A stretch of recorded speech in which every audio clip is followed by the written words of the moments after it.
Halo sahabat cerdas, Assalamualaikum warahmatullahi wabarakatuh.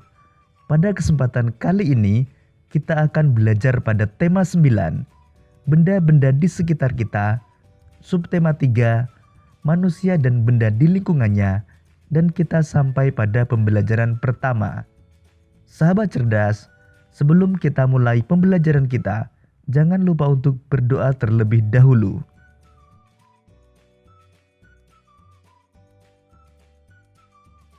Saat jam istirahat, Edo dan Dayu membaca koran yang ditempel pada papan pajang sekolah.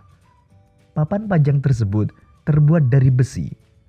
Edo dan Dayu membaca koran.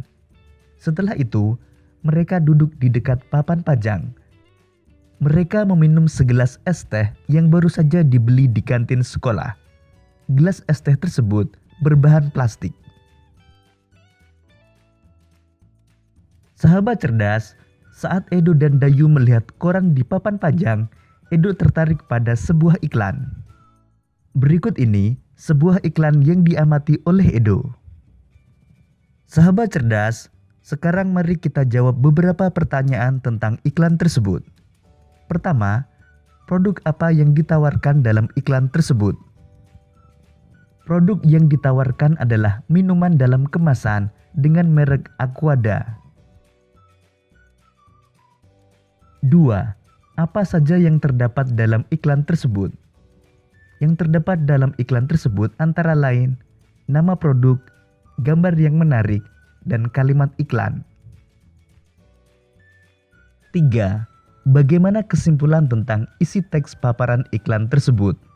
Kesimpulan tentang iklan tersebut antara lain tujuan iklan sudah tercapai dan iklan tersebut sudah memiliki ciri-ciri iklan yang baik, yaitu informatif, bahasa singkat dan padat, serta menarik. Sahabat cerdas, tadi kita sudah mengamati sebuah contoh iklan. Masih ingatkah kalian apa itu iklan? Iklan adalah sebuah informasi yang bertujuan untuk mendorong, membujuk, atau memberikan pengaruh pada khalayak ramai atau banyak orang agar tertarik pada barang atau jasa yang ditawarkan.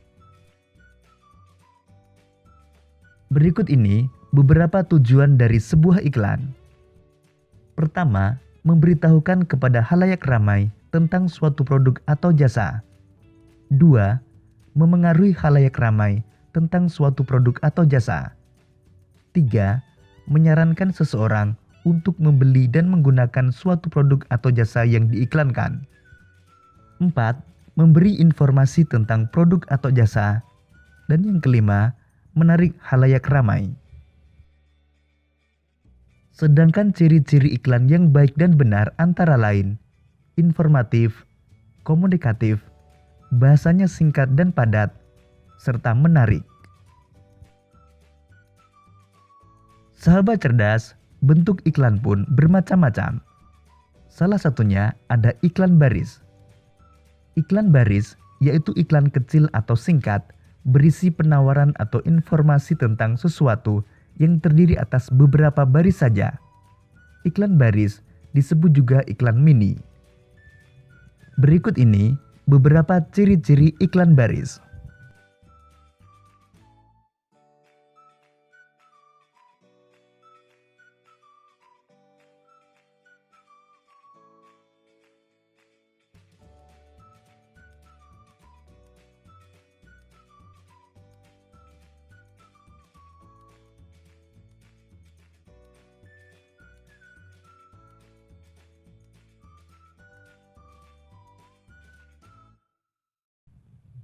Dan berikut ini adalah contoh iklan baris pada koran. Selain iklan baris, ada juga iklan kolom. Iklan kolom adalah iklan yang pemuatannya memanfaatkan beberapa bagian kolom dari halaman surat kabar. Berikut ini beberapa ciri-ciri iklan kolom.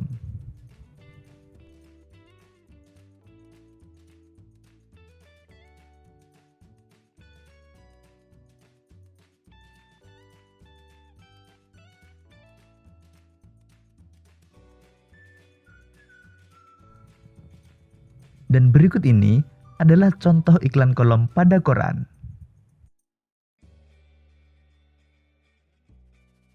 Sahabat cerdas, untuk lebih memahami tentang iklan baris dan iklan kolom, coba amati gambar berikut ini.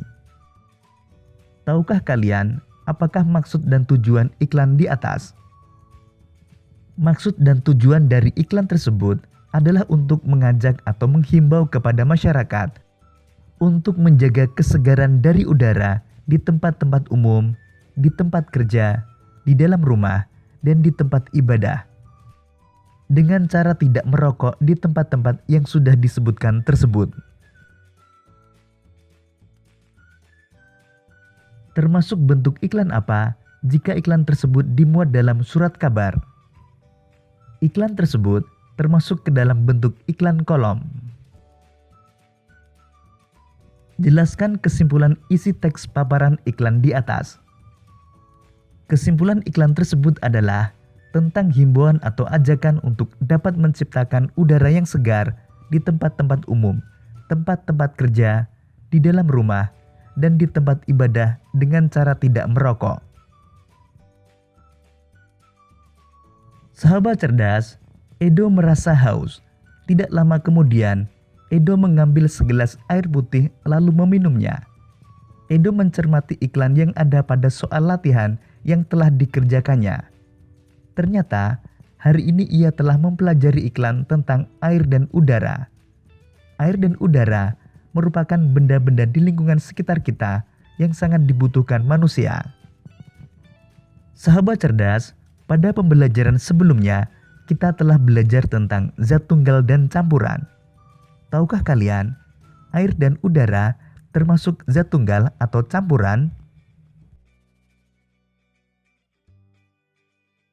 Sahabat cerdas, sekarang mari kita mengingat kembali tentang zat tunggal. Zat tunggal adalah zat yang terdiri dari satu jenis materi. Zat tunggal dapat juga disebut zat murni. Salah satu contoh zat tunggal adalah air. Zat tunggal terdiri dari unsur dan senyawa. Unsur adalah zat tunggal yang tidak dapat diuraikan menjadi zat lain yang lebih sederhana. Contohnya, besi, emas, aluminium, karbon, nitrogen, tembaga, perak, seng, dan oksigen.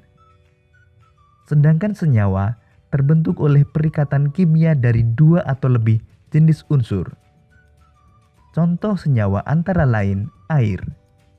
Air terbentuk dari oksigen dan hidrogen. Contoh senyawa yang sering kita temui dalam kehidupan sehari-hari antara lain garam dapur, gula pasir, asam cuka, soda kue, dan vitamin C. Sedangkan campuran adalah gabungan dari dua zat atau lebih yang sifat asalnya tidak hilang sama sekali. Campuran dapat dibentuk dari gabungan unsur dengan unsur, senyawa dengan unsur, atau senyawa dengan senyawa. Beberapa contoh campuran antara lain air laut, air sungai yang kotor, air kopi, air teh, larutan garam, larutan gula, sirup buah, baja, kuningan, udara, dan tanah. Sahabat cerdas, dari beberapa contoh campuran tersebut, tentu kalian masih ingat mana yang termasuk campuran homogen dan mana yang termasuk campuran heterogen. Sahabat cerdas, agar lebih memahami tentang zat tunggal, mari kita lengkapi tabel penggolongan unsur dan senyawa berikut.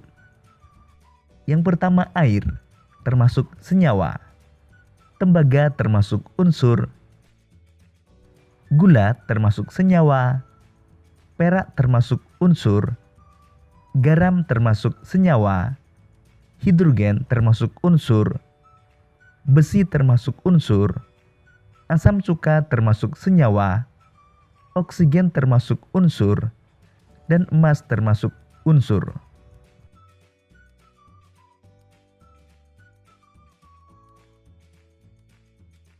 Demikian tadi sahabat cerdas pembelajaran kita pada tema 9, subtema 3, dan pembelajaran pertama. Untuk menguji pemahamanmu, kamu dapat mengerjakan latihan soal yang terdapat pada deskripsi video ini. Sampai jumpa pada pembelajaran berikutnya. Tetap semangat dan selamat belajar.